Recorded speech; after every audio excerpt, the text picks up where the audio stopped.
Assalamualaikum warahmatullahi wabarakatuh.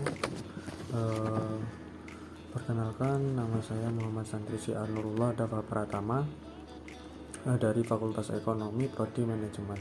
Nah, di sini saya akan mepresentasikan ulang apa yang telah disampaikan oleh Ustadz Idris Mahmudi dengan materi perbuatan syirik. Nah, perbuatan syirik ada poin-poin yang terdapat di dalamnya. Yang pertama ialah satu, apa sih arti syirik itu dan apa bahayanya bagi manusia. Nah, kedua, bentuk-bentuk syirik itu. Ketiga, apa penyebab seorang itu percaya terhadap suatu hal yang itu dianggap syirik. Yang keempat, bagaimana cara Rasulullah menangkal syirik pada diri manusia. Kelima, solusi prospektif syirik di masa kini. Yang pertama, apa sih arti dari syirik itu? Dalam pembahasan pertama, secara etimologis, syirik itu berasal dari kata syarokah, yang dimana termasuk fi'il madi, dan ilmu sarafnya ialah syafroka yusifu yusrikun, yang artinya ialah bersekutu atau berbilang lebih dari satu.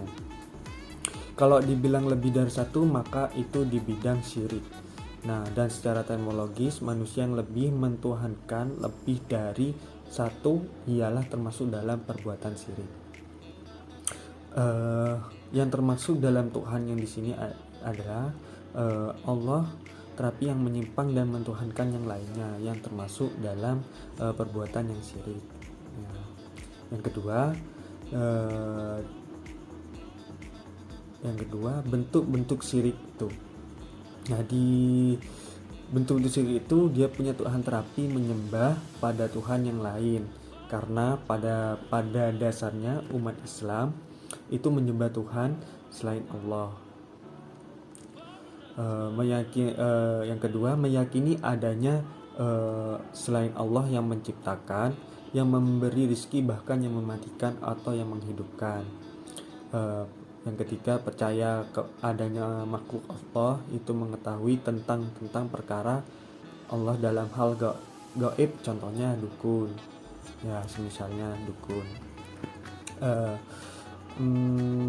Yang keempat, itu ialah percaya pada benda yang tidak seharusnya disembah atau dipercaya, contohnya keris, batu aki, dan ritual-ritual dan sebagainya.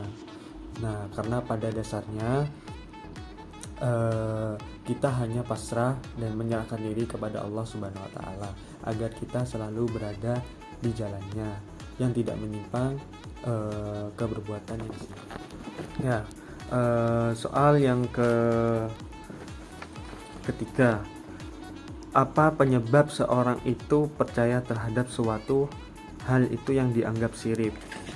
Nah, yang pertama, tentang ilmu agama yang belum sampai pada isinya dan belum mendalamkan pada diri seorang.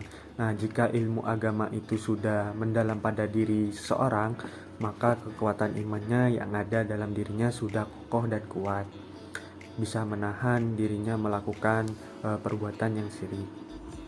Yang kedua, faktor ekonomi, di mana faktor ekonomi di sini itu jika seseorang memiliki faktor keterbatasan ekonomi dan merasa jauh dalam menjalani kehidupan dan ekonomi yang tidak memungkinkan, seorang itu akan menjalani jalan pintas, yakni dengan melakukan ritual dengan meminta kecuali kepada Allah saat itu juga termasuk perbuatan syirik.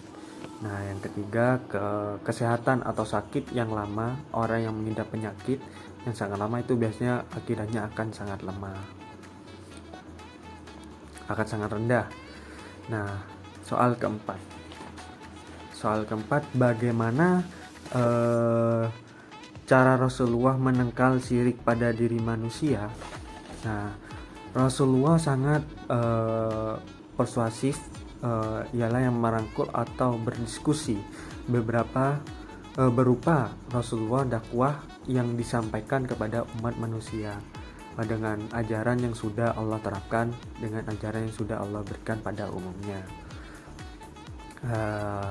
Yang kedua, tidak berlebihan dalam menguji dan mengagungkan Rasulullah SAW. Nah, beliau melarang kita dari melakukan hal yakni kuburan sebagai tempat untuk beribadah. Yang kelima, solusi protektif syirik di masa kini. Nah, kita sebagai umat Islam dianjurkan untuk memperdalam iman kita kepada Allah dan kepada Rasulnya, dan sesuai ajaran yang sudah ditentukan. Kita sebagai umat Islam selalu mengingat Allah Subhanahu wa taala dan meyakini tidak adanya kekuatan dan kekuasaan dari Allah Subhanahu wa taala. Ikhlas dalam melakukan amal kebaikan. Nah, seperti itu. Nah, jadi kesimpulan dari materi ini, syirik itu ialah mempercayai hal tersebut ialah termasuk dalam perbuatan akal yang syirik juga dalam menyembah selain Allah Subhanahu wa taala dan juga menyamakan Allah dengan sesuatu. Nah, sikap syirik itu bisa merusak menggugurkan akidah kita sebagai umat Islam. Nah, sekian dari saya, mohon maaf jika ada kesalahan dari materi ini. Silakan share dan like. Terima kasih. Assalamualaikum warahmatullahi wabarakatuh.